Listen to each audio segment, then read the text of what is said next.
Coming up on All About Android, it's me, Ron Richards, Florence Ion, and our guest, Damien Wilde from 9 to 5 Google. We talk about Samsung Unpacked. It's our 1 week later hangover discussion. Also, Pixel 4a, I happen to have it. We give that a first look.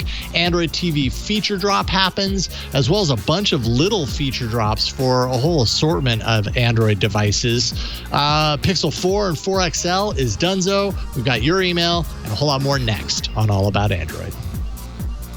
All About Android is brought to you from LastPass Studios. You're focused on security, but are your employees? Well, LastPass can ensure that they are by making access and authentication seamless, whether employees are working in the office or remotely. Visit lastpass.com/twit to learn more. Podcasts you love. From people you trust. This is TWiT. This episode of All About Android is brought to you by ZipRecruiter. Hiring is challenging, especially with everything else you have to consider today, but there's one place you can go where hiring is simple, fast, and smart. That place is ZipRecruiter. Try ZipRecruiter for free at ziprecruiter.com/Android. ZipRecruiter is the smartest way to hire. And by LegalZoom. Don't let legal questions hold you back. LegalZoom is dedicated to helping you with the right solutions. Visit LegalZoom.com today to take care of the important things you need to get done. Hello, welcome to All About Android, episode 485, recorded on Tuesday, August 11th, 2020, your weekly source for the latest news, hardware, and apps for the Android faithful. I'm Jason Howell. And I'm Ron Richards. And I'm Florence Ion. Hello. Yeah. Hello to the two of you, and actually opening it up here because we do have the Brady Bunch on the screen. To the three of you, because welcoming to the show for the first time, Damien Wilde, video producer at 9 to 5 Google, also host of the 9 to 5 Google daily podcast. Damien, I'm a big fan. It's great to have you on the show. Thank you. Yeah, it's been a long time coming. I know you contacted me previously, but yeah, we finally got it sorted, even though there's time zone differences. But yeah, glad to be here. Yeah. I know, and for that I have to apologize. We often have guests on this show who are not, over here in the, the three time zones that we exist in here in the U.S., or the four time zones rather. So as a result, you are up at 1 a.m. in the morning joining us, and for that, I deeply thank you. Anyone who has to get up and sacrifice their sleep for this show, thank you so much. No problem. That is dedication. That's amazing. We have to give you the Damien. Matteo Doni Award for staying up. Yeah. Although when Matteo comes on, not to make it a race or a competition or anything, but when Matteo comes on, it's usually like 3 or 4 a.m. So his appearances happen to be like the absolute worst time, but apparently it doesn't seem to phase him that much. But anyone that has to sacrifice their sleep for a podcast, like I don't know if I would do that. Well, actually, I do know that I wouldn't, because my podcast studio is in our master bedroom. So that would mean my wife would have to sleep in a different room, and I'm not going to put her through that just for Okay, not that this is a race, but I did do 4 a.m. when I was in Romania that one time, or 4:30. Oh yeah, that was and jet lagged, and that was my first night in Romania, so that was. But wow, also, that was hard. Also, it works in the other direction, because Jason, didn't you cover the Samsung event last week? Yes, yeah. We'll be talking about what that time was later, that? but that was 7 a.m., which isn't still. that bad. That's sacrificing I was there a little watching you, sleep. Jason. I was watching in solidarity because I was there with the kid, watching you and listening to you and Leo, kind of pundit the show. Because you have a young one, so let's be real, you were probably up at least 2 hours prior to that anyways. So yeah, it's true. It's true. Anyways, Damien, it's really great to get you on. I follow 9 to 5 Google so closely, as you'll see in today's rundown. We have so many 9 to 5 Google stories in here, also partially because you're on and we like to focus your work and everybody at your site's work when we bring you guys on. So thank you for hopping on. We have a lot of interesting stuff to talk about, so let's jump in with some news. I could show you 5 new things that I can do, but here's Android news. Oh, well, now I'm curious. Not creepy at all. Not creepy at all, Burke. So cool. Thanks for that. I miss Burke so much. I miss the studio so much. I'm not gonna lie. It was definitely. Me too. It was a constant in my week that I really miss. Yeah. Well, anyway, while I'm missing the TWiT HQ, we can talk about 5 new things coming to your Android phone, as was the big reveal this morning from Google. So we're going to quickly run through the 5 little things and then, kind of talk a little bit about it afterwards. So the first thing is emergency location services are now available for 800 million people in 29 different countries. And this is actually a pretty big deal. So emergency location services, or ELS as they're known in some places, it doesn't require hardware, any downloads or updates. And this particular ability is built into Google Play services and will work for any phone running Android 4.1 and up, which is great. Some of the benefits of this include faster response times for emergency calls and better accuracy for location data. So if you happen to need assistance, it'll be a little more precise than just relying on, standard old location data. The second big new feature are earthquake alerts. Now, you might be thinking, why do I care? I don't live where you guys live in California, but might I remind you, last week, North Carolina had a random earthquake. So this probably is very well timed. Now, Android phones can detect earthquakes with the Android Earthquakes Alerts system. So it has its own name. It'll run on Android 5.0 devices and above. And if you're in California, you'll receive earthquake alerts powered by Shake Alert, which is kind of the West Coast's program for announcing earthquakes, I guess, split second before they happen. Basically, duck and cover at that point. On to a little more lighter updates to the Android sphere. Android Auto is getting a couple new refreshed features. So a little more contextual information, especially for calendar entries. So like smart displays, Android Auto will give us insight into the daily schedule, calendar events, and directions where you need to go based on those calendar events. You can also manage the preferences in the settings app, which you didn't have much control over before. So, now if you don't want to be bothered while you're driving, you don't have to. Or you can have all the alerts come at you because you're just a busy bee with places to be. The fourth aren't feature we all is these days? Yeah, aren't we all these days? Sure. The fourth feature is a new, well, this isn't new. So we knew about kind of the bedtime features that Google had released a little earlier this year. So now the Clock app will have a bedtime tab to help you actually maintain that consistent sleep schedule. Yes, even as things seem as grim as they are now, you can track your screen time and actually fall asleep with the aid of soothing sounds from the likes of Calm, Spotify, and what may soon be referred to as the dreaded YouTube music. Maybe, possibly. Anyway, previously this feature was only available with some I jumped over a feature. The sunrise alarm is now available in the Clock app. So previously, that was only available on smart displays like the Lenovo Smart Clock, but now you can use it on your phone, which is great. Adds a little more functionality, for when you can travel again, you'll have all those features that you would on the Smart Clock. Now, the last feature that was announced today is very much for the accessibility minded. So Lookout is kind of this oft-forgotten Google aid for helping those who are visually impaired, but it's been updated with 2 new modes and a more accessible design for everyone. Lookout can now scan long-form documents into readable text, identify products from food labels, and it's even more compatible with external screen readers. It also includes new languages and phone compatibility, and it automatically enables flash. So when you are using the camera to scan anything, you don't have to worry about whether that's on. The camera will be able to see even in the dark. I think these are all great little features, great little additions to the Android platform. Are you guys excited about any of these in particular? You'd like to go down the line with whoever would like to start?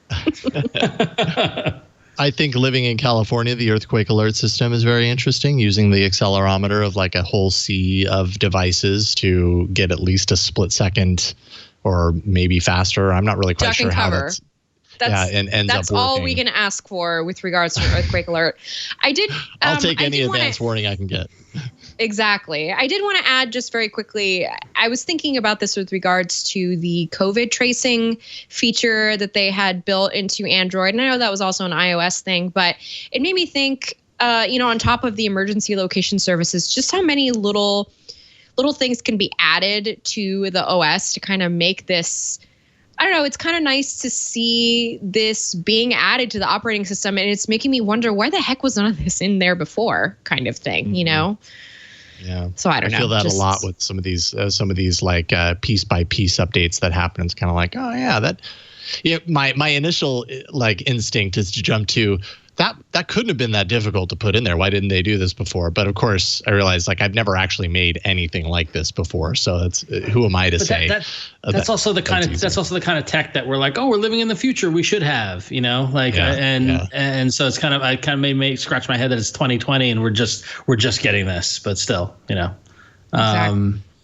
Damien, what do you think about Google's kind of strategy here? The accessibility features is like, I really think that the accessibility features are the kind of thing where you would think that smartphones in 2020 are kind of like really tapping into the accessibility side of things. I feel like there's a whole market of people who maybe don't have the kind of the tools at their disposal. And I think Google probably in the best position to do that with Android at the moment, especially with obviously the Lookout updates, which I hadn't used Lookout previously, but I've been trying to test it today, and it seems really, really good at determining text from documents that are even in, like you say, in poorly lit rooms and things like that. And I think that's where I would really love to see more development.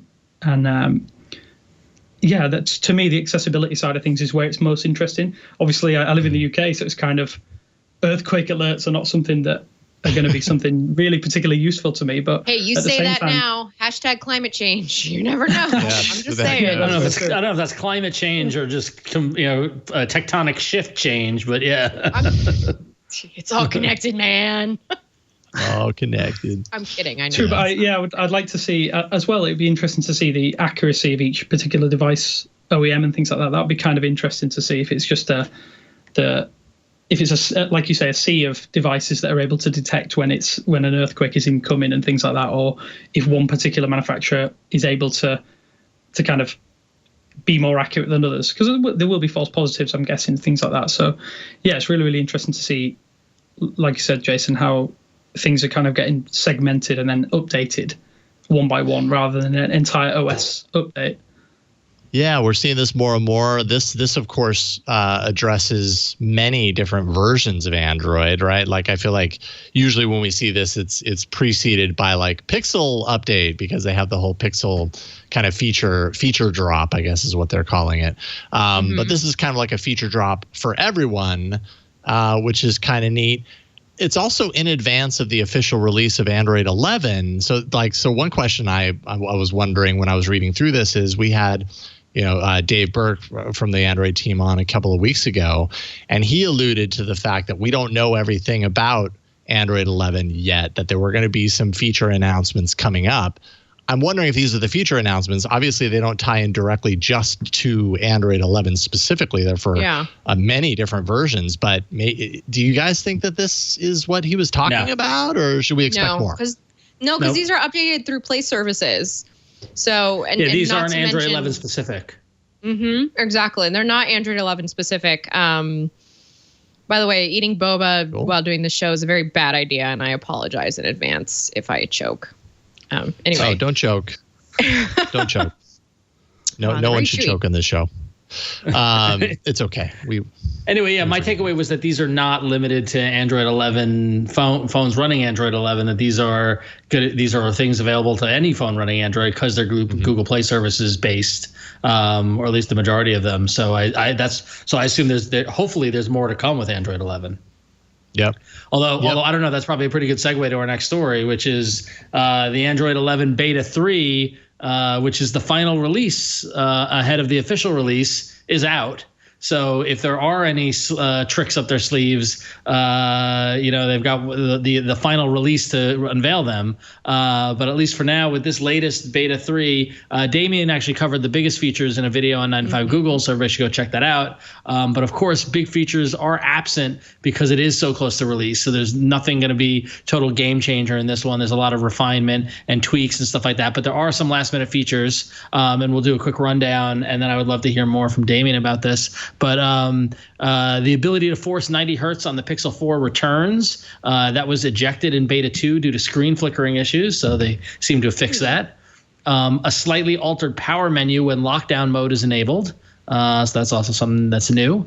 The ability to swipe away media that isn't currently playing in the new quick settings media player, which is great. Because this is something that drives me crazy currently on Android 10 is that media is in the notification pane. I can't swipe it away for some reason, even though it's not playing. So I'm glad to hear about this. Android 11 emoji, which is exciting anytime there's any emoji stuff going on. And of course, and I feel like we can take a little credit for this one, an Android 11 Easter egg. If you go to the settings and to the about phone and version, and then Android 11 and tap a bunch of times, it reveals. And Jason, correct me if I'm wrong, this came up in our interview with Dave, and we nudged him in the direction of doing something like this, right? I think that we asked a little bit about this sort of thing, and we did. Maybe this is one of the things that he was curious about. So I'll go into my Android 11 version, tap it a number of times. I get the volume knob that actually goes to 10, but if you keep going further, it goes to 11. Sometimes it takes me a couple of times to get there. There we go. It goes to 11. And then I don't know what to do from here. Supposedly there's supposed to be like a cat game or something. Damien, do you know what I'm doing wrong? Yeah, you need to activate your home controls. So the cards, it's part of the cards and passes update. So you need to add them as a home control. If you tap the, I believe it's the breadcrumbs menu, and you can add see other applications in the bottom left, and you should be able to find cat controls. Cat controls. All right, they really went for it. They really went to town this time. Hey, well, you got to give them props for integrating the Easter egg with a top level feature here. Although I'm not seeing it. Oh, I see cat controls. That's it. There we go. And now I can swipe to fill the water bubbler. I can tap to refill the food bowl, and I can tap to use the toy. Okay. Very good. My cat is happy. Okay. All right. They had one of these. Well, it wasn't quite like this, but they had a feeding the cat one not too long ago. I can't remember which version it was, but it was the Katsume or whatever, the Katsumi. Katsumi, yeah, that one. Something like that they integrated. I think it was like Nougat, or maybe it was the version before. So yeah, Nougat was the one. I will gladly take credit for this Easter egg because it wasn't there when we interviewed, and we gently encouraged him to do it. So, but Damien, so you spent a little time with the Android Beta 11 Beta 3. What are some of the best highlights, or what are some of the biggest difference that you've seen in this version? I think it's just more the stability side of things. I think there's not as many kind of little quirks that kind of go wrong on a daily basis. I'm a Pixel 4 XL user daily, so kind of having issues with Google Pay and things like that previously, which was fixed in, I believe, 2.5. So it's kind of nice to have a fully fledged experience now. And I think it's just really nice to have as well the Android 11 just feels like it's so mature now that the changes feel minor, but they're just full refinements of what we've seen previously. And I think that's kind of the most exciting thing about Android 11 this time around, whereas Android 10, to me at least, felt as if it was more of a kind of a reinvention of what we'd seen previously. Maybe that's an overstatement, but yeah, I'm really enjoying the full cohesion with all of the little things that we saw throughout the first developer preview phases, and now excited for the full launch and full stable releases across the board, really. Now it's like we're in that. This is the couple of days before Christmas period. You know, we're like you can't get anything from Amazon anymore because you missed the shipping deadline, but like it's still very holidays, and you know, and you're just waiting and you're waiting, and so now we're in the waiting stage. How long do we think until the release happens? What is it now? So we're at August 11th. What do you think? You think it's gonna be out before September? I believe. Yeah. Is the rumored date September 8th, I believe? Okay. The day after Labor Day would make sense, which is a Tuesday.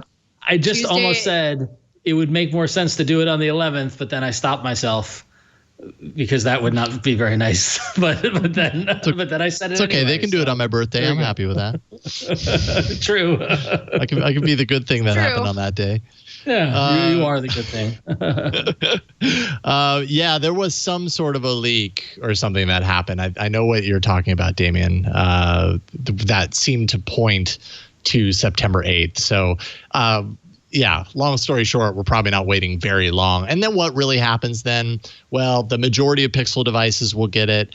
More OEMs are getting better about bringing these out right away. Of course, Essential is really no longer. They were good at this, but I think OnePlus is pretty solid on this. Yep. As far as getting it out almost immediately, right? That's pretty much it. I don't know who else. Yeah, and that's it. And I think maybe Xiaomi, but I just don't have experience with that because it's very out of the U.S. manufacturer. I pretty much only think of OnePlus at this point. OnePlus and the Pixel is kind of the only devices that I would put in line with that. It's very interesting to just think about how different the launch is going to look this year because we're all just like, I know that we're all at home. And theoretically, it's not any different than years past, but I don't know. It's just something about it. It's just a different air around it. Maybe it is just because of everything that's going on. But I'm looking forward to the distraction. Yeah, I am too. Definitely looking forward to the official release and aren't going to have to wait much longer for that. Although there's always the people that are like, you talk so much about these releases and then I'm on a device that doesn't even see it for like another year or whatever. And that's personally, that's why I enjoy owning the Pixel because I just don't want to have to wait that long. But a lot of people don't care enough to change it up. So that's, I suppose, also all about Android, right? It's about choice. So there you go. All about Android choice. All right. Well, we're going to pause this episode of All About Android. We want to thank our first sponsor. This episode of All About Android is brought to you by ZipRecruiter, our friends over at ZipRecruiter. As an employer, you've got a lot on your plate. You're running your business, you're ensuring workplace safety, which is so important these days, and much more. So here's an idea. Leave your hiring to the one place that makes finding qualified candidates fast and easy at ZipRecruiter.com/Android. ZipRecruiter sends your job to over 100 of the web's leading job sites, but they don't stop there. With their powerful matching technology, ZipRecruiter scans thousands of resumes to find people with the right experience and invites them to apply to your job. ZipRecruiter makes the entire hiring process efficient and effective with features like screening questions to filter candidates and an all-in-one dashboard where you can review and rate your candidates. Co-founder Gretchen Hebner at Codable found that hiring is challenging and she needed to hire a game artist to take her education tech company to the next level. Gretchen turned to ZipRecruiter and was impressed at how quickly she found qualified candidates. In less than 2 weeks, Gretchen had her new game artist thanks to ZipRecruiter. With results like that, it's no wonder that 4 out of 5 employers who post on ZipRecruiter get a quality candidate within the first day. Can't argue results like that. So see why ZipRecruiter is effective for businesses of all sizes. Try ZipRecruiter for free at ZipRecruiter.com/Android. That's ZipRecruiter.com/Android. ZipRecruiter.com/ANDROID. ZipRecruiter, the smartest way to hire. Thanks, ZipRecruiter. And with that, we're going to go into some hardware. Let's do it. Swipe right.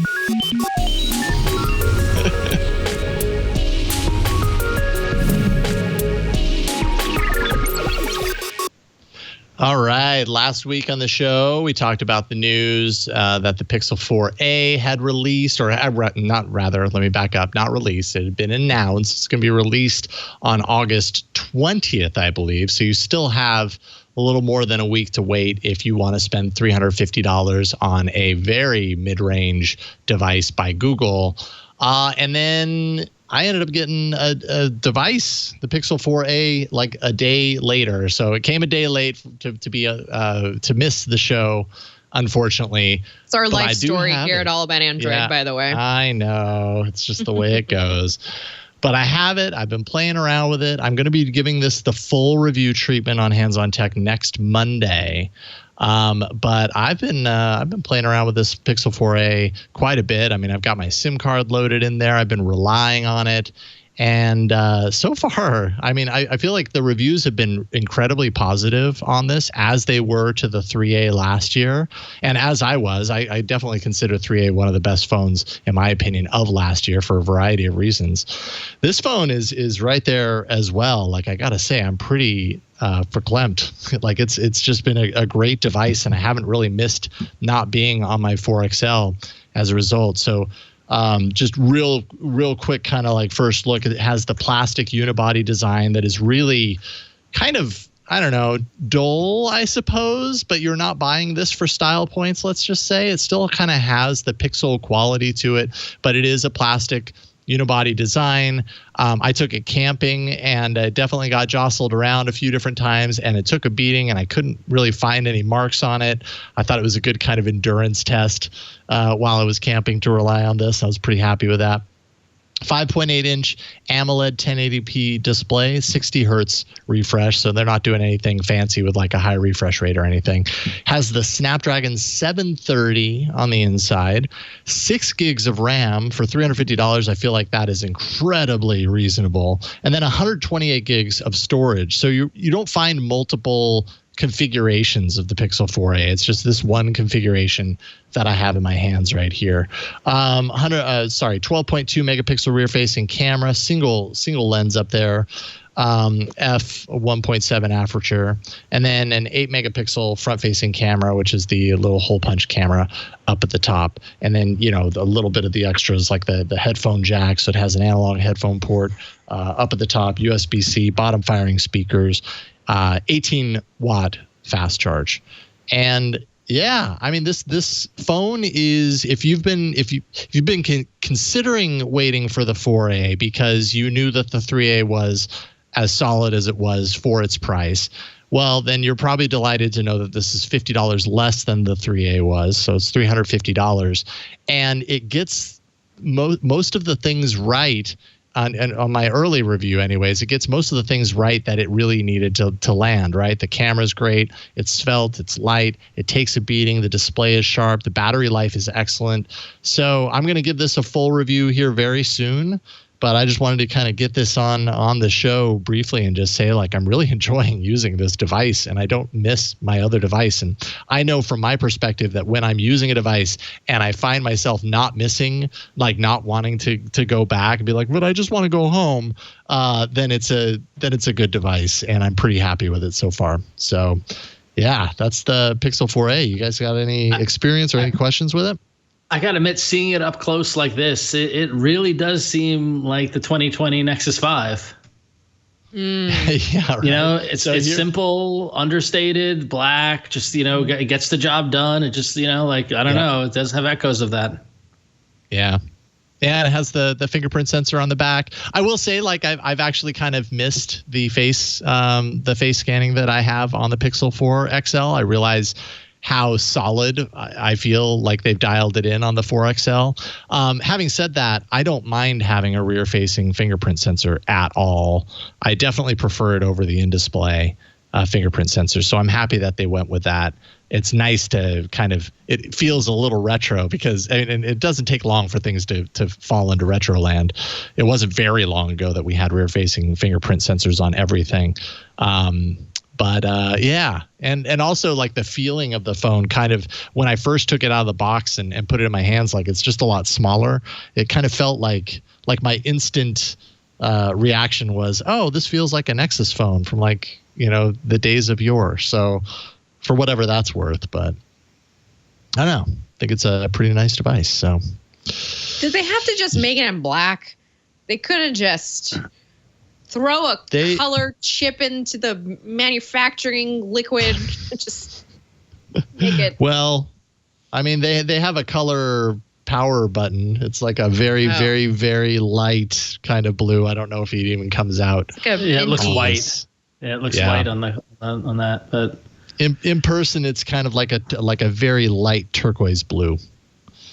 So there's your color splash. I guess that's black is whoa. Very close to Jason. So yeah. Well. So we'll have more on that. Those Amazon sales were quite, that new, like I did do a double take on on when I saw the headline that, it's the number one best-selling phone by Google, which I think is a little hyperbole and everybody kind of getting all crazy for it. But the reaction was, it's undeniable. Yeah. Number one bestseller on Amazon once it was put up for pre-order. Yeah. Are you tempted, Damien? I know you're on the 4XL as I am. But yes, I've actually pre-ordered from Amazon US, so that's hopefully going to come and get imported soon. So obviously in the UK we've got to wait until October. So my US-based colleague is going to handle the review, but hopefully it'll come shortly after the actual release date as well for me here in the UK.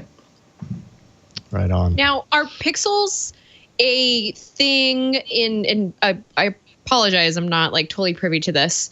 But are pixels like a thing in the UK? Like, do you pre-COVID, when you would go out, would you see them in people's hands? Was it a device that people would consider? I always see it as kind of, if I see a pixel in public, it's still quite shocking. I still think obviously in English speaking markets, from my own experiences, it still seems to be Samsung Galaxy, iPhone. There doesn't seem to be much in the way. I think in the UK we've kind of had a little bit of over the last few years, we had a push from Huawei and Xiaomi and the cheaper brands, but for the most part it's still predominantly iPhone and Samsung Galaxy devices. I mean, it's a shame. I think it's mainly the way the carriers push them in the UK, but there has been a definite encroachment of Pixel since the 3A. I've seen a lot more 3A devices, and if I give people a recommendation, it would usually be the 3A. I've got a couple of my friends are Pixel owners anyways, but that's kind of like who you kind of hang around with. We all tend to do the same thing. So, but yeah, the Pixel brand is one of those things that I think is slowly starting to make inroads. But again, it's always difficult to tell, especially in the post-COVID world where you're not able to go out in public as much as you'd potentially like to. But yeah, hopefully we'll see some changes in the next few months, and maybe the 4A, when it comes out in October over here in the UK and in most of Western Europe, we might see some more people kind of jump on the Pixel bandwagon and really enjoying the camera. Are you guys in the UK, are you getting kind of lambasted with the same coverage around some of the Chinese brands like we are? I'm curious. Like, is there like a Huawei is dangerous, kind of sentiment, or not so much? I mean, I think there's definitely a lot of anti-Huawei sentiment of late, because obviously the UK government did a massive U-turn and decided that they're going to take out all the telecoms equipment. But the issue is that a lot of 4G infrastructure and 5G infrastructure in the UK is so reliant on Huawei that it's going to be really, really difficult to make that massive transition to another supplier. So obviously the smartphones have kind of unfortunately fallen off the map a little bit because of losing access to the Google Play Store, and they just become so difficult to recommend to people, even if the hardware is exceptional. But there isn't as much, I don't think, from my own outside experience of what the US media is like. It's kind of, sure, yeah, you guys kind of get it rammed down your throat that they are the enemy, if that makes sense. And I don't think it's necessarily as black and white as that. Current obviously times and everything. Yeah, again, it's a difficult one, but again, I think it's more of a gray area than black and white, really. Sure. Well, Thank you, Damien. I appreciate your perspective. Sometimes, I like to get a little check-in, and I haven't left the house from outside my suburb, so just checking in with the outside world. Speaking of the outside world, if you were hoping to get a Pixel 4 or a Pixel 4 XL on discount, you're kind of out of luck. It is officially out of stock for good in Google's US store. So a spokesperson had told Google that they sold through all the inventory and completed the sales of the Pixel 4, quote unquote. It's, of course, to kind of take this into consideration, it's not even a full year that this phone has been on the store shelves, so to speak. Again, remember, it was last October that this phone came out. It's not October yet. We've still got 2 months to go until. Here's the thing about this, and I really take umbrage with a lot of rhetoric around the reporting of this story. There was a lot of, I was talking about hyperbole earlier, but I saw Dieter Bohn tweeted about it, and like other people kind of spoke about it, and were very kind of wagging their finger at Google for this. They made a bunch of phones and they sold them. Right. And then based on their business, which has been impacted by a global pandemic, as everyone's has, and with 2 new phones on the horizon that are, markedly better than these were, they made the decision not to make more. I don't fault them at all for that. I agree. There's no law that says the phone has to be out for a year. It has to be out for as long as the last version or anything like that. They like the way hardware manufacturing works is you order a number and then you make a decision if you want to reorder another number, and based off sales and based off all this sort of stuff. If the Pixel 5 was another 6 months out, then maybe they make a different decision. If they didn't have the 4A as soon as they did, all these variables, and just like this decision does not define the death knell for Google's hardware business, which is a lot of the pundits out there were positioning in it. And, and by no means was I a fan of the Pixel 4 in any regard, but whatever, give them a break. They're making the decisions they have to. Hardware is hard. Yeah. Perfect. There is, I agree with Ron, and I was going to say that the reason we're bringing up the statistics of how long, the Pixel 4 was on sale versus the 2 and 3, which were on sale for 18 months, is to kind of bring to light the difference in the world, the reason that we're at this point. And, Ron is right. There's no point in selling a Pixel 4 and a 4 XL, even on discount. If the 4A is out, it's newer. You're going to get software updates longer than if you would buy a Pixel 4, just kind of ballpark numbering it there. And it just doesn't make sense to buy. It doesn't make any sense to order more of the phone. Not to mention, I know that there's been a lot of tepidness around the Pixel 4. It was kind of like, it's great, but it's not necessarily jump out and upgrade kind of phone. And I think Google got that message early on, and I imagine they made their numbers based on that. And, the fact that we entered a pandemic in early March. So, yeah, it's been since March that this has been going on, by the way. And it seems like based off the Pixel 4A sales numbers that they made the right call. Yeah, I agree. At least to me, at least. So, yeah. I agree. I also agree with Ron in the fact that there's a lot of hubbub around what Google is or isn't doing, and just like, I don't know. I feel like whenever Google kills something, quote unquote, whether it's like software or hardware, there's this big like, this is what they do all the time, and it's like, it's just business, guys. It's just like the way it is. You weren't buying the phones. What do you expect? Well, maybe that's what people are reacting to. You were buying the phones.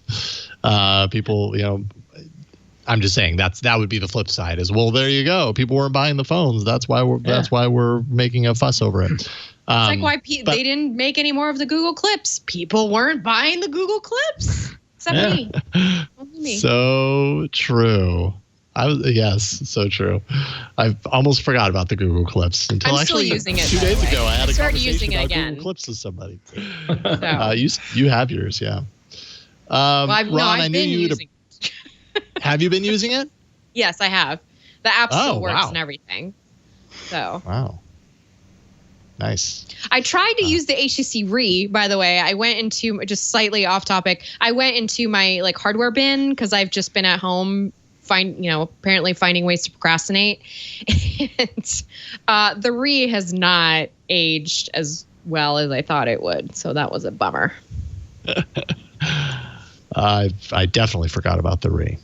Ron, I figured you would appreciate this next story. Yes, and thank you, Jason, to give you kind of a behind the curtain how things work here. We all have our own little beats. There are little corners of the Android world that we are all interested in that we like to cover. I have for going on for 10 years now, an affinity for anything related to television and Android in the home entertainment space. And so it is very exciting that Android TV finally has some news to talk about tonight. So we got some details about Android TV's growth and what we can expect coming up from it. 80% more monthly active users in 2020 than in 2019. Explosive growth there in terms of active users. They're going to be adding new cinematic teasers into the interface, which is interesting, and getting a little more dynamic in that interface. If some of the other streaming services, if you've played around with them, see that they, have a little, they're, integrating motion video and things like that. So they're kind of catching up there. Google Play Instant On TV that allows you to try apps without having to install them first, which is very similar to the instant apps that we have on Android phones, which is neat. Very excited for this one. PIN purchase support instead of typing a full password, which if you've ever tried to type your password with the clicky keyboard with the remote, it's a pain in the butt. PIN is fantastic. Such a pain in the butt. Yeah. So Gboard TV, the version of the keyboard of the Google keyboard or Google Gboard for TV, is getting speech to text, predictive text, and additional layouts to make typing easier, which is great for when you do need to use that keyboard. And I'm fascinated by my use of Android TV with an NVIDIA Shield, the number of apps that haven't integrated the speech component in the microphone. Like I got so used to it, like with Disney Plus, with Amazon, I just say what I want. And then I went to another app, I forget which one it was, and they didn't have it. I was like, why don't they have it? I need that. But anyway, so keyboard improvements. And finally, low latency support for better gaming experiences, switching off post-processing. So if you're using your Android TV for gaming, you can get a better experience there. And finally, Cast Connect. It's meant to improve the cast experience. And as longtime listeners know, I've got a lot of frustrations about Chromecast. When you cast a show on your phone from an app that you have installed in your Android TV, that app will handle the request, which if you think about it, just makes sense and is also super elegant in terms of a solution, because you remove the need to have the connection from your phone to the Android TV device. If it can auto detect that you have the Android TV app on your television device, why not just have it all be contained within there? Less chances of things dropping, which is great. And finally, it allows for hardware controller support of casted content. So basically, there you go, a little more hardware controller support with those casted content stuff. Great to see Android TV still being invested in, growing in. I love my NVIDIA Shield. Damien, are you an Android TV user? What do you think of Android TV? I love Android TV. I have about 4 devices at home. Nice. Wow. Including which ones? Yeah. I have a couple of the Nebula projectors. They have the limitations, but they're really, really great, made by Anker to kind of take here, there, and everywhere. I have the original NVIDIA Shield and the most recent one, and I have a Xiaomi, so technically 5, but I have the Xiaomi Mi Box S as well. And I kind of switch between them every so often, but there's so many little mini frustrations with Android TV that I'm so glad that they're kind of fixing it with the keyboard as well and the text-to-speech. And it's about time, but it's still far and away the best TV platform, I think, in terms of like integrated features and things like that. I've tried Apple TV. I've tried all of the other rivals. Is it Fire TV, Amazon's one? Sorry, it's quite early for me. I'm trying to remember. Fire TV, yeah. Yeah, so they just don't quite, even though, like I say, we have criticisms of Android TV, it doesn't quite feel as refined as Android TV, and it's just nice to see that Google hasn't given up on the platform. Yeah, it hasn't given up on it, but it's renamed it several times, rebranded it several times.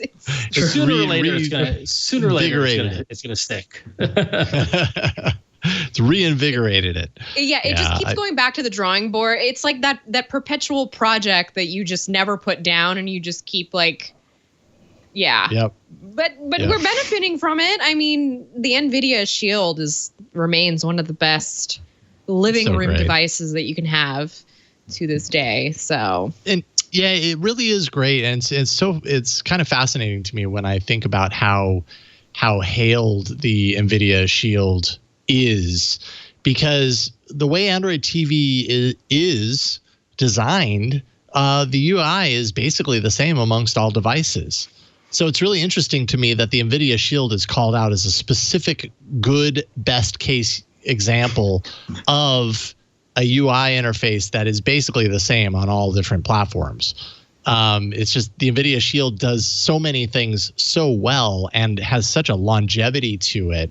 And, you know, their update history is amazing and all this other stuff.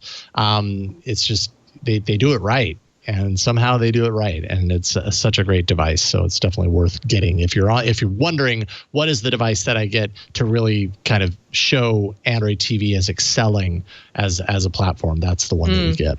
Mm-hmm. Let's take a break, and then we will talk about a little bit more hardware, a little bit of apps, and then we've got some emails coming up, of course. But first, this episode of All About Android is brought to you by LegalZoom. It's a whole new world out there. We're all faced with, new challenges. We're all maneuvering these challenges. If you need legal help to overcome some of yours, well, that's where LegalZoom fits in. Maybe you've been wondering about the best way to protect your family, or maybe you're thinking about starting a business. A lot of lives are upside down as far as like what they're doing for a job. Maybe it's time to finally start that business. No better time than right now. When things are uncertain. But you might want to do that, but you don't know the best way to do it. Well, don't let legal questions hold you back. LegalZoom has been dedicated to helping you with the right solutions for more than 19 years. Now, if you're looking to protect your family with a will or living trust, or you're thinking about the right way to start a business with a DBA, LLC, nonprofit, or more, that's why you turn to LegalZoom. They've got you covered. It's easy to get started online. If you need guidance, their network of attorneys can provide advice to ensure that you make the right choices along the way. And since LegalZoom is not a law firm, you won't have to leave your home and you won't get charged by the hour. So it just keeps getting better and better. I've been with LegalZoom for years using LegalZoom. We used LegalZoom to put together our living trust, our will, and yeah, it was super easy. And this was a long time ago, and they've done is improve the service since then. So if you have a family and you haven't done that yet, it's pretty important stuff to do. LegalZoom's the way to do it. That's what me and my wife did, and it really helped. Visit LegalZoom.com today to take care of some important things that you need to get done. Maybe you've been putting it off. Now's the time. That's LegalZoom.com. LegalZoom, where life meets legal. And we thank them for their support of All About Android. All right, we don't need a bumper for this because we've got more hardware spilling over here. And I would say, okay, all right, fine. Fine. Burke wants the hardware bumper. Burke gets the hardware bumper. He's got his finger on the button. Flo, what do you think about Samsung's phone announcements last week? I'm just going to say Burke was buying me time because I was still chewing my boba from that ad. Listen, just being real here. Hey, so Samsung had a big event last week. Some of us got up super early for it. Some of us didn't have to. So good for you if that was you. And there was a lot of stuff that was announced at that event. Kind of overwhelming amount of stuff. But what we're going to focus on are the phones. So first, we've got the Samsung Galaxy Note 20 and the Note 20 Ultra. Now, both of these phones have Snapdragon 865 Plus processors, and both of them support a 5G network near you. Hooray! The Note 20 will retail for about $1,000 starting price. It'll have a plastic back and a metal chassis, as well as a 6.7-inch 1080p AMOLED display and a pretty sizable 4,300 milliamp battery pack. Note 20 Ultra goes up in price about $300, so it starts at $1,300. Very similar to the Galaxy S20 Ultra, but it has the S Pen. So the S Pen has also been kind of supercharged. The input latency has been reduced to 9 milliseconds for lifelike precision. And from what I've been reading about this thing and what I've been seeing from fellow colleagues, I am hearing that it really does feel a little different from the last couple of generations. So I'd be very curious if, Jason, you get one of these in your hand. See, what you think about that. couple other little specs to put out there. Glass sandwich on the Note 20 Ultra, in addition to a metal chassis, 6.9-inch Quad HD Plus display with a centered hole punch camera. The camera system now has laser autofocus. It also has a UWB radio for enhanced nearby file sharing and smart home connectivity. I'm sure that's TBD on its true effectiveness at this point. And of course, for those of you who just aren't happy with the storage options that Samsung offers, there is a micro SD slot that you can put in a little SD card in there. I think it's still like up to 2 terabytes, I think is where we're at now in the SD card world. So, wow. We also had a little phone, a little foldable phone that made its debut toward the end of the presentation that Samsung had last week. The Galaxy Z Fold 2. Now, this is the successor to the first Galaxy Z Fold, the one that had problems. So they've since addressed many of those downsides. They put a hole punch instead of a huge notch for the camera, for instance. And the front display takes up the full face of the device rather than this like little pocket window that used to be there. And of course, you can't supposedly peel back that screen. So that's something to look forward to. Either way, there's all 3 new things from Samsung to look forward to.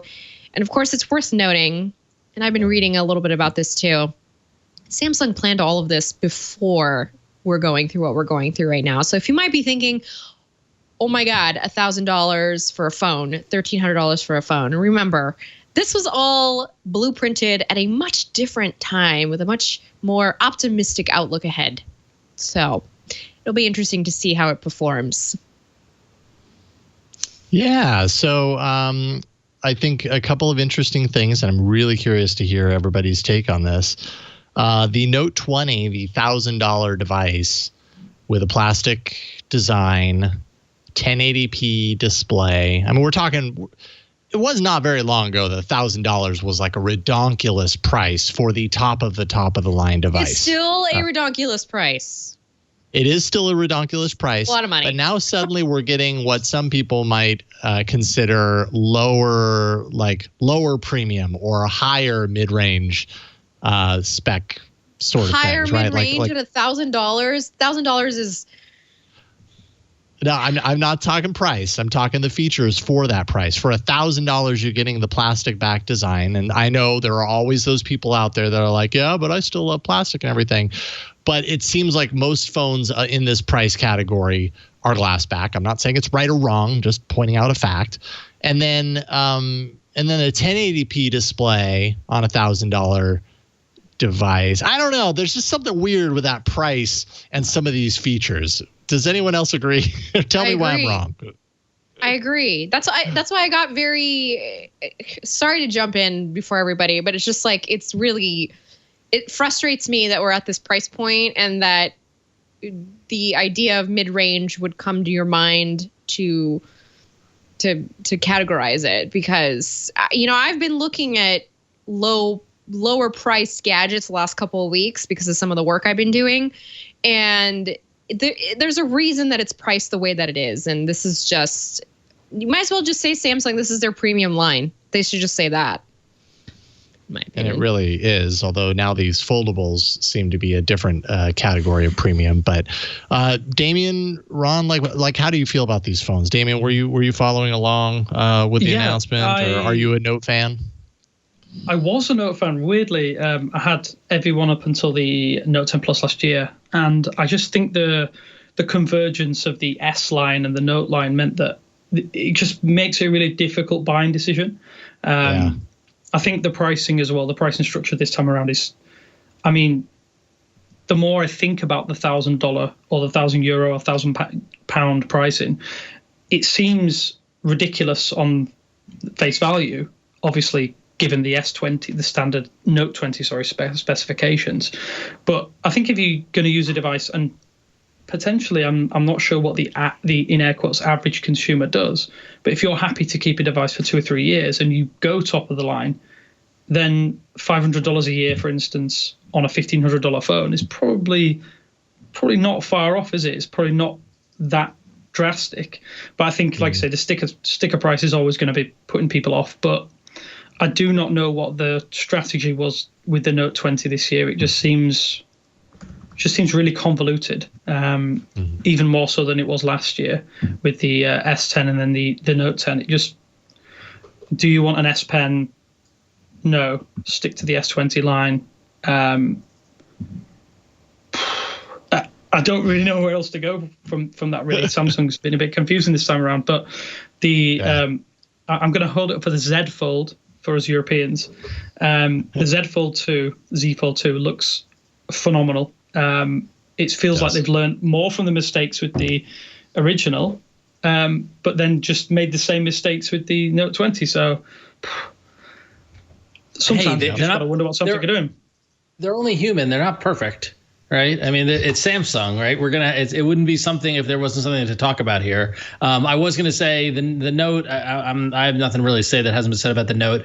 But Damien, you're echoing exactly what my thoughts were about the Galaxy Z Fold 2. Is that I love the fact that Samsung did not allow themselves to be defeated by their missteps with a foldable, and have just stuck with it and stuck to the drawing board. And this looks great. I can't wait to get my hands on this one and check it out, because it feels like they've iterated and grown and made a device now that isn't a punchline. Yeah, they really kind of addressed the major the critical issues from the first Fold with this one. Obviously they address, well, at least we hope they address the mechanical errors that would allow for ingress and dust and everything to get behind the display. So let's cross our fingers that they got that right this time around. I'm pretty certain they have, but hey, who the heck knows? But the weird notch looking thing that always just looked very funky on the first one, that's now appropriately treated with just the single hole punch. The full display, when it's all folded up, now is actually the entire device the way it should have been initially. We were talking earlier about, Flo, I think you mentioned it as far as why didn't you just do this the first time? And it was so interesting watching this announcement and being like, yes, this is how it should have been from day one. But I guess you got to take baby steps to get there. And so we wouldn't be here if we didn't have last year's Fold. And who knows, maybe we wouldn't have a solid screen design if last year they hadn't died in spectacular fashion the way that they did with dust and all those other things. So yep. Yeah. It wasn't just phones, though, of course. Just real quick, we don't have to spend a whole lot of time on this, but Samsung did also announce the Galaxy Buds. Those are the bean-looking in-ear true wireless earbuds. $170, IPX2 water-resistant, active noise canceling. Curious to try these out and see. I feel like reviews have been kind of mixed on these. 6 to 8 hours of charge, depending on whether you have the noise canceling activated or not. 21 hours of extra charge with the charging case. So that's the Galaxy Buds Live. They do look different. I'm very curious to know how comfortable they are, I guess, is the thing, and how well they fit a wide range of ears. I guess we'll find out. Also, the Galaxy Watch 3. Yes, the rotating bezel watch is back, so thankfully they have that still in there. More of a focus on health tracking this time because they've had such success with the active line, so I think they're pulling some of those features in here as well. Excuse me, 2 different sizes, 41 millimeter and 45 millimeter. Qi charging, of course, 2 to 3 days, or 1.5 to 3 days, depending on whether you have the smaller version or the larger version.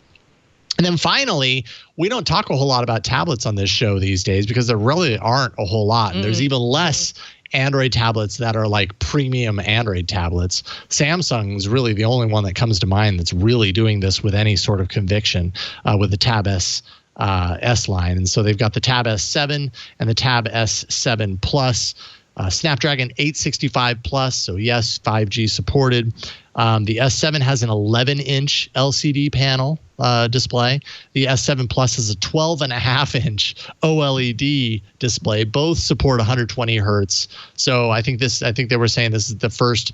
These are the first premium tablets on Android that support 120 hertz refresh rate. S Pen support, optional book cover keyboard with a touchpad, and that actually activates a DeX mode, which when I thought about it while they were showing it off, I was kind of like, okay, this I kind of get more than I want to plug my phone into a random dock with a monitor and a keyboard that I just happen to have somewhere.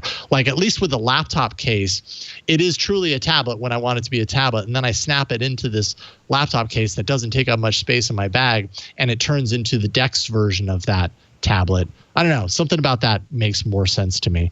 $650 to $850 for the tablet alone. Another $200 for the keyboard folio case.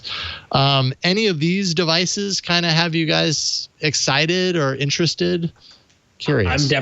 I'm definitely curious about the Galaxy Buds because, as we all know, I don't like things inside my ear, and it looks like those could be a good solution. But $170 is a lot of money to spend on earbuds. Yeah, sadly, Personally.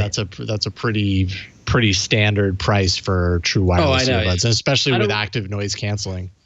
What did I pay for my Pixel Buds 1? Did I pay $99 for those, or? Yeah, I think they were in the double digits. They were in the double digits somewhere. Yeah. I feel like $100 is my limit there, but that's me. Maybe I'm cheap. I don't know. But fair enough. I just don't use. I mean, especially now that I'm not commuting. Whatever. Yeah. Right. Yeah. Especially now. Yeah. Yeah, and then Flo, I imagine you probably were interested in the watch because I know you follow the Galaxy watches and the Watch Active. Yeah, I've been actually kind of bugging Charlene from Engadget about her time with it. So from kind of what I'm gathering, it's the Galaxy Watch Active that I have, the first gen, remains the perfect watch. So I'm hoping Samsung continues to support it and support me in that journey, that watch. and then Damien, how do you feel about Android tablets right now? Are they kind of a lost cause? I've completely stopped really paying very close attention to them. I think, I don't know. What do you think? It's a tough one.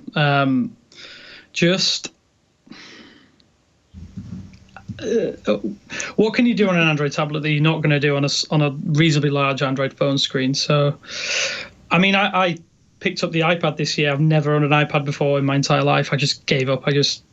You kind of got to go to the other side of things. At least I can use Photoshop properly and potentially use Adobe Premiere Pro at some point on an iPad. Maybe never on an Android tablet, but I was excited for the Pixel Slate, but hey, we won't talk about that one. We won't talk about that one. Yeah, me too.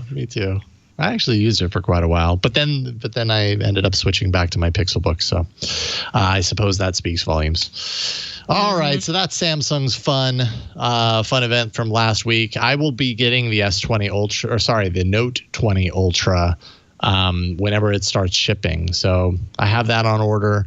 I'll definitely show it off on the show and give it a full review at some point when I get it. So I'll keep you posted. And we have a quick app block right now. Let's jump into apps. Yeah.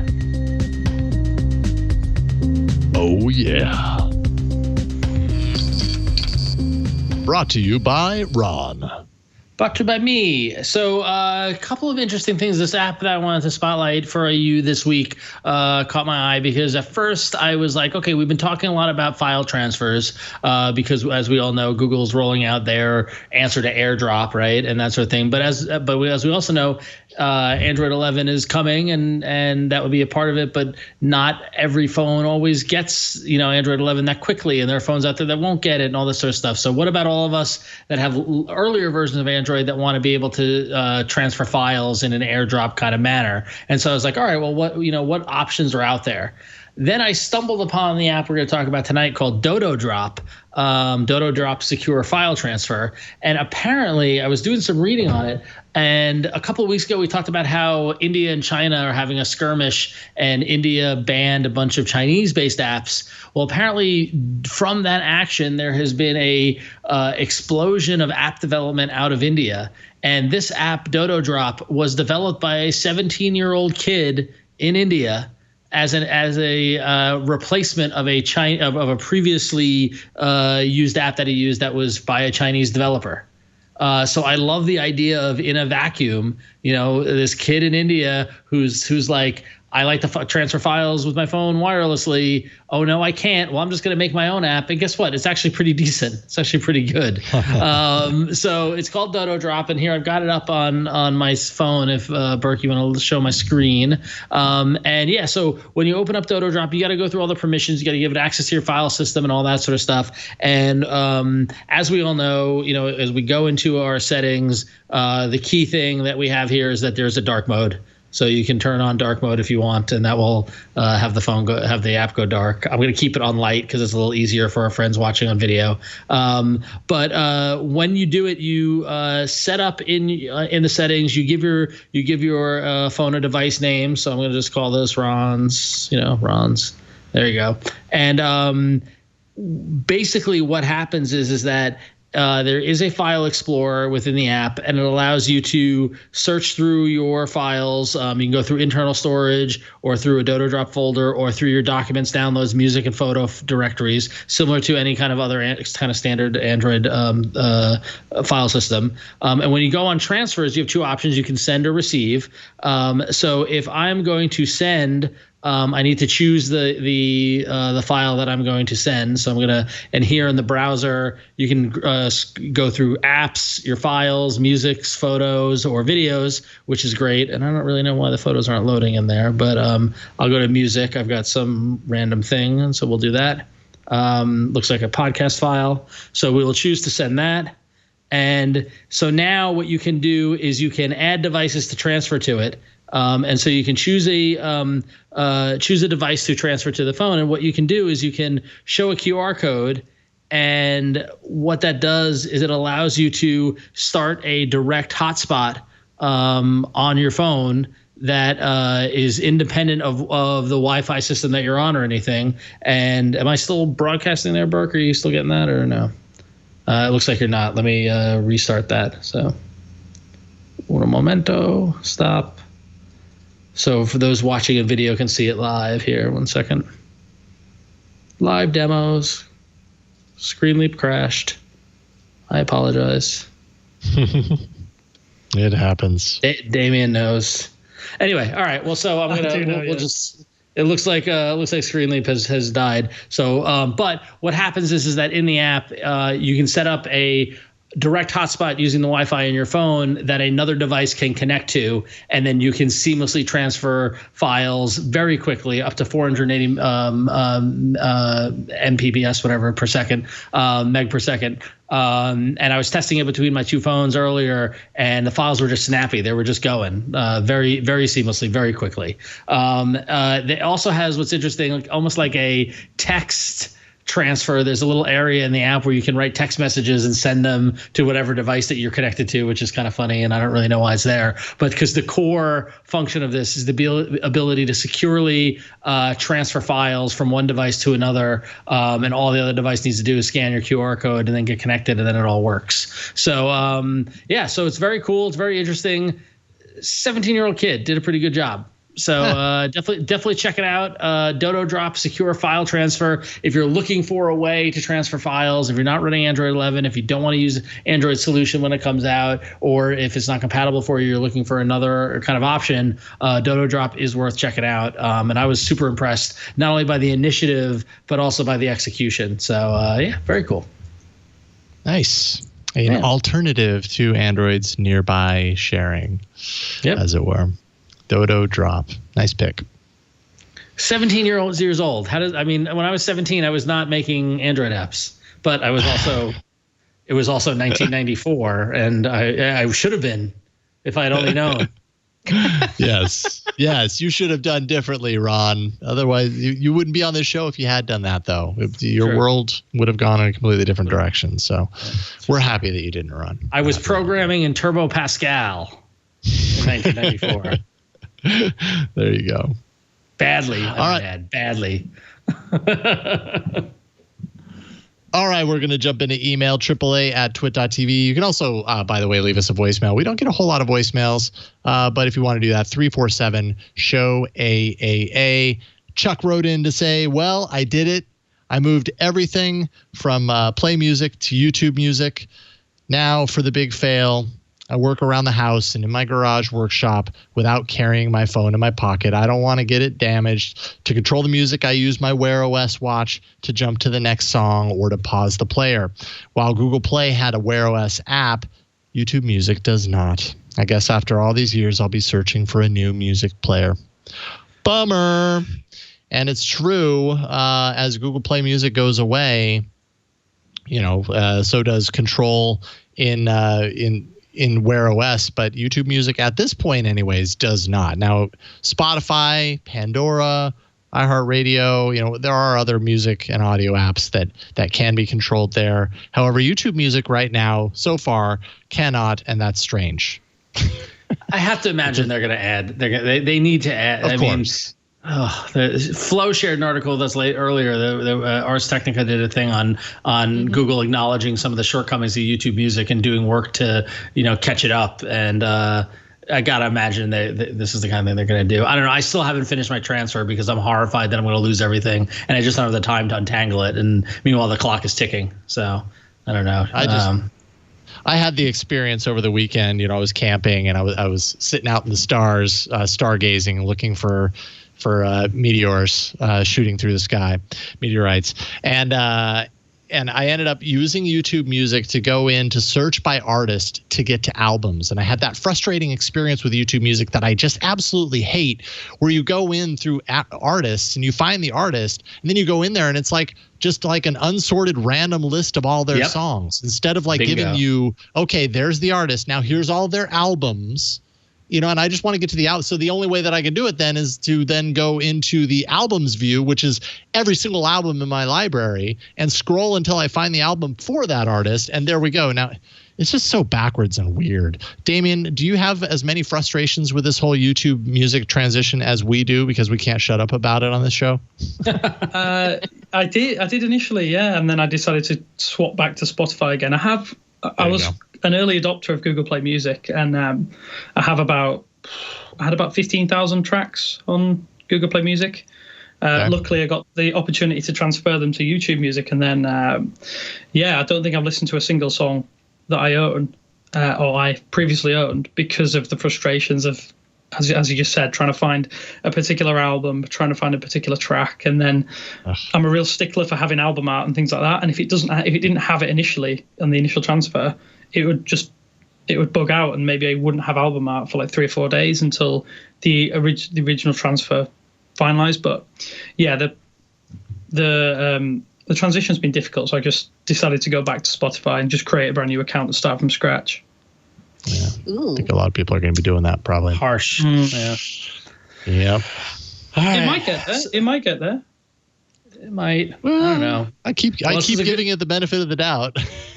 I gotta assume that they want to get it there, right? Yes, of course they do, and they have a lot. This is the year, an interest too.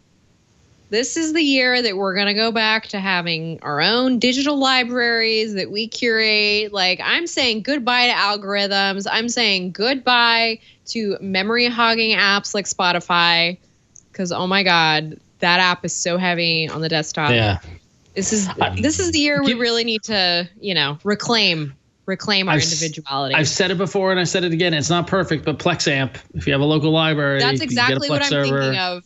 Yep. That's what I'm working on right now. So if I had the time to really, whatever, that's time. Well, this is a good segue to. This is a good segue to our next email. Joe writes in and says, this one's for Ron. A few months back, I decided to upgrade my Google Play to the family plan. What I didn't realize is that the new family plan didn't give me ad-free YouTube. That was a deal breaker. I contacted Google support using the chat on my Pixel and explained what happened. After about 10 minutes, the rep was able to convert my family plan to a grandfathered family plan, giving me ad-free YouTube again. You may want to reach out to Google support. They were really helpful. Thank you, Joe. My whole thing is that I've got multiple subscriptions to YouTube and to Google Play and Google Play Music, and I'm the combination of losing ad-free YouTube and losing my library and all this sort of stuff. I'm keeping it the same. I just don't have time to deal with it. But Joe does also write in, and I wanted to talk about this before the show ended. On a side note, Joe says, I was listening to episode 484 this morning, and you guys mentioned the removal of the frog in the weather app, or what Ron has been referring to as Froggate. Joe said, I was devastated until I checked. And to my relief, my frog is still there. So Joe, thank you for letting us know the status of your frog. I have an update to everyone about the frog in the weather app. After last week's show, I posted to Twitter about it. I did an angry tweet to Google and to Android going, why'd you get rid of the frog? And then someone replied back and was like, I think it was Ant Pruitt, wrote back and was like, just do a hard reboot and it'll come back. And I did. And sure enough, my frog is returned and has been there ever since. So the reports of the frog's dismay were early and inaccurate. I'm happy to report the frog is A-OK and living nicely in my phone. And Jason doesn't have the frog. Did you reboot? Yeah. Oh, yeah. Definitely rebooted Really? this. Let me see on my Pixel 4. On a hard reboot? XL. Let's see here. 4X. The little frog star. He's looking at stars. See, there he is. So, are you tapping the weather app on the home screen? Is that how I am. Yes. Here is my home. Here, let me turn down the brightness, and I'll show you what I'm doing. Because Screen Leap isn't working. Because I have had it, and now it's gone away again. There is the little weather app, right? Okay. All right. Where's my big fat finger? And I can't see.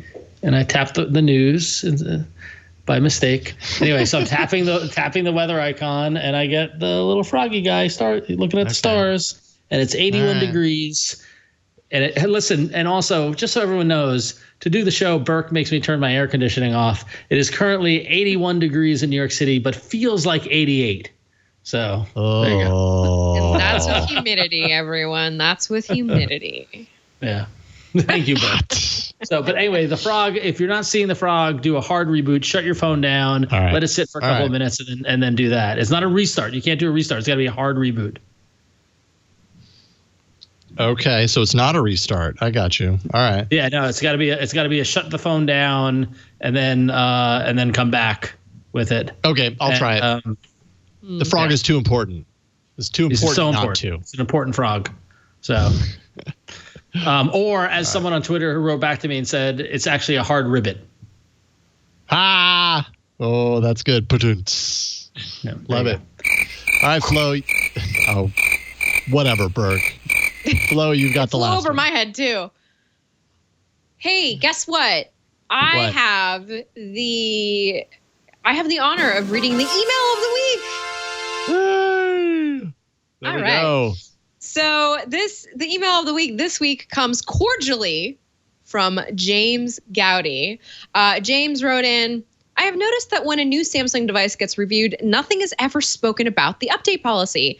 I bought a Samsung phone and a Samsung tablet. As soon as the next model was out, they stopped with the updates and security patches. I'll never buy a Samsung product again until they change. I feel that it is a disservice not to talk about the update policy when reviewing products. Yeah, it might be the prettiest, slickest phone around, but if it's going to get hacked in a year, that's bad. So I would suggest that when you are looking at new devices, that you would include some discussion about the track record and security updates involved with that product. Cordially again, from James. Thank you, James, for writing in. I do think this is a very important thing that you bring up. Years ago, when I was reviewing phones, I was always looking at what the software updates were like. And this was kind of pre-security update time.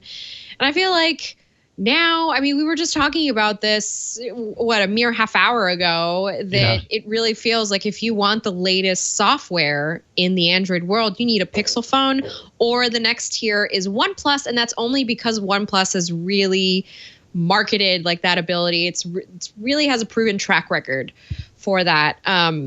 It's also frustrating to, as a user, to realize that Samsung isn't like serving you, because Samsung does have all this money to put out 3 different phones in one, in one keynote, announce 3 different phones. And yet, where is the software development? Where is the team that is making sure that all of these devices, including that tablet that was announced, who's there to make sure that all these things are updated and that they work on the different carriers that they're offered with?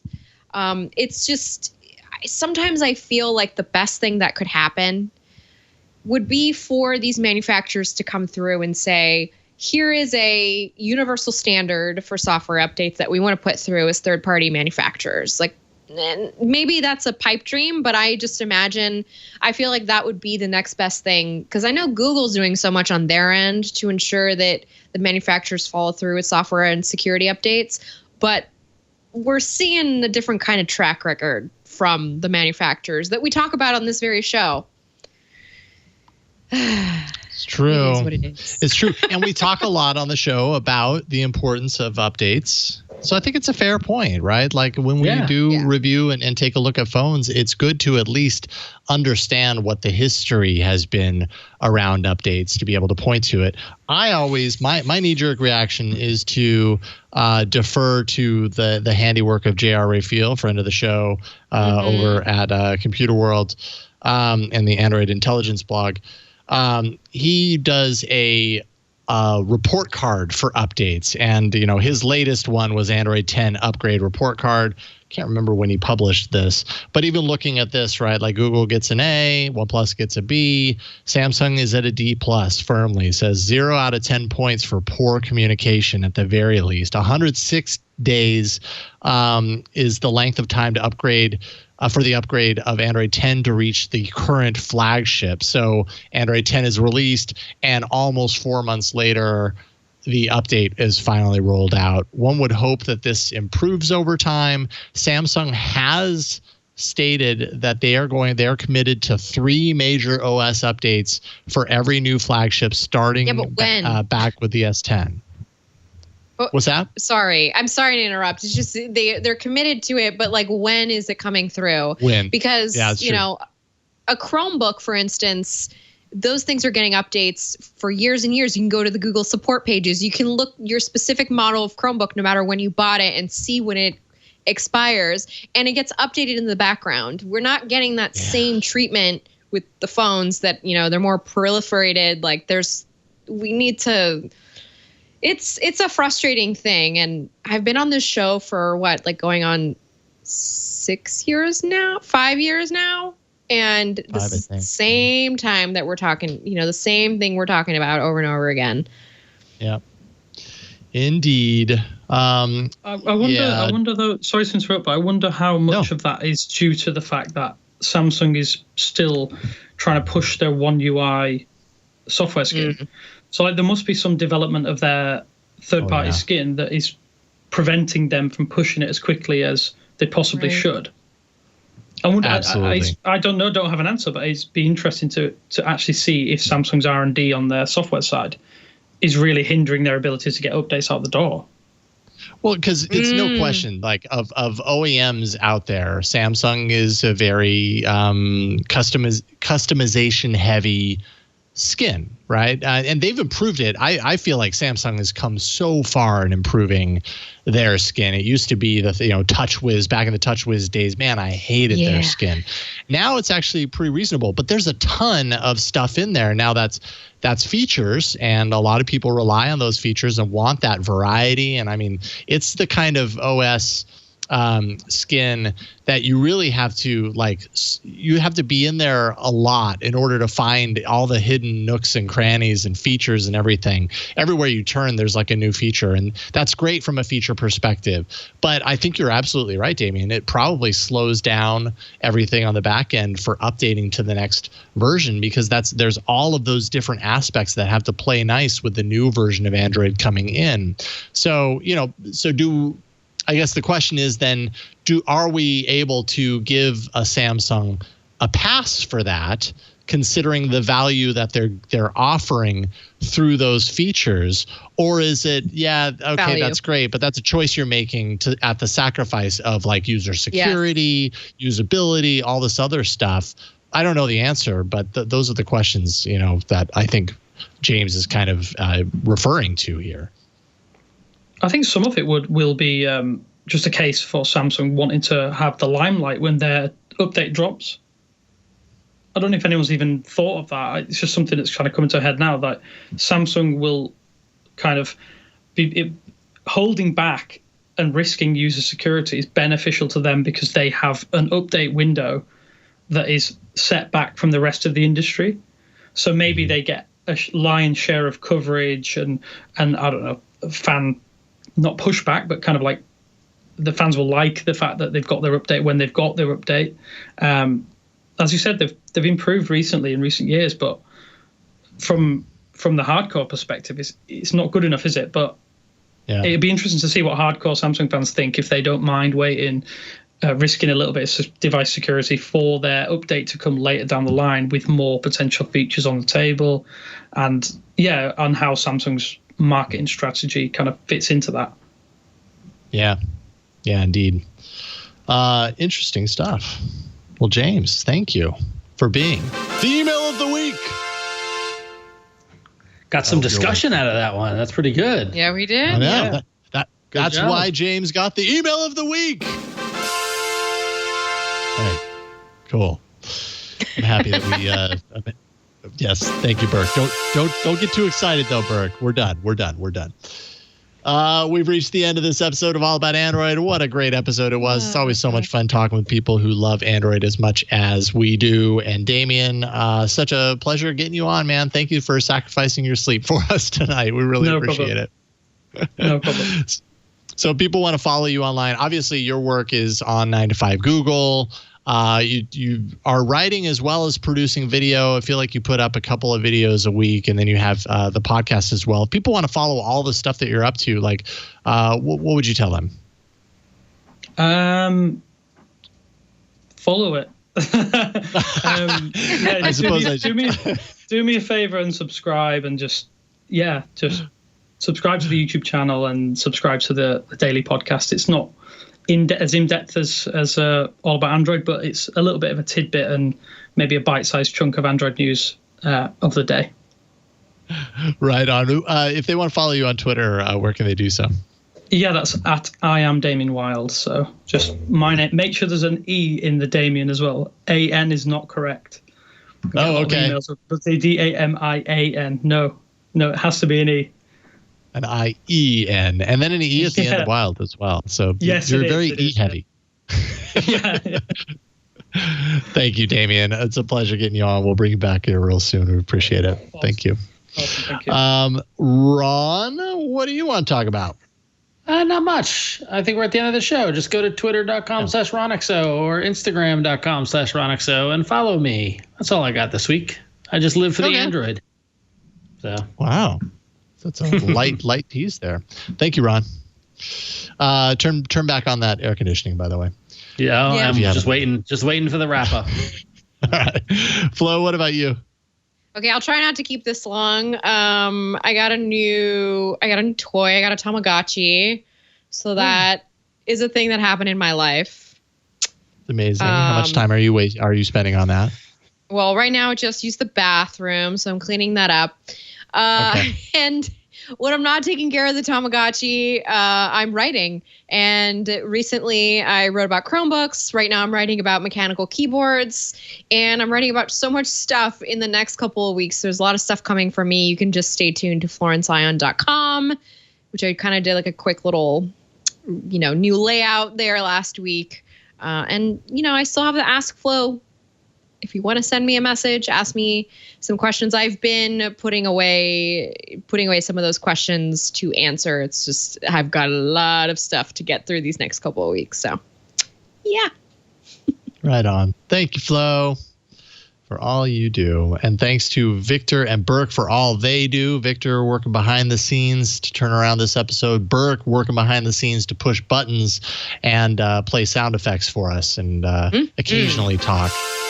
Yeah, there we go. I knew that was coming. Thank you, guys. Appreciate it. You can find me all over the TWiT network doing shows here, of course, twit.tv/HOA for Hands on Android. If you like All About Android and you want more Android content, these are little bite-sized episodes that focus on a particular aspect of Android. It's really about using your Android devices and with other devices. Last week's episode was all about reminders on Android. This week's episode is going to be about Family Bell, the new assistant feature that came out last week, and it's actually pretty great, and you don't have to have a family in order to get some real use out of it. So twit.tv/HOA. That's where you go for that. Don't miss, if you didn't know, if you happen to have an Amazon Echo device, Amazon has a flash briefing, and we do a flash briefing every week. And in fact, we have an all about Android flash briefing that happens, I think, every Friday morning. So go onto your Amazon device, do a search for This Week in Tech. You can find the TWiT flash briefing and add that, and you'll get little bite-sized TWiT things in the morning every day on your Echo device. So check it out. Do not forget to wear a mask, please. You're saving lives when you do that. That is it for this week. Thanks so much for watching and listening. The podcast publishes every Tuesday evening at twit.tv/AAA. That's where you can go to subscribe, and we hope that you will subscribe. And yeah, I think we've reached the end. So we'll say goodbye and see you next week on another episode of All About Android. Bye, everybody. Be sure to check out the other shows on the network, like my other show, Hands On Wellness. I love to share different tips and tricks that's going to help you get a better grasp on your personal wellness. Just go to twit.tv/Howell and subscribe now.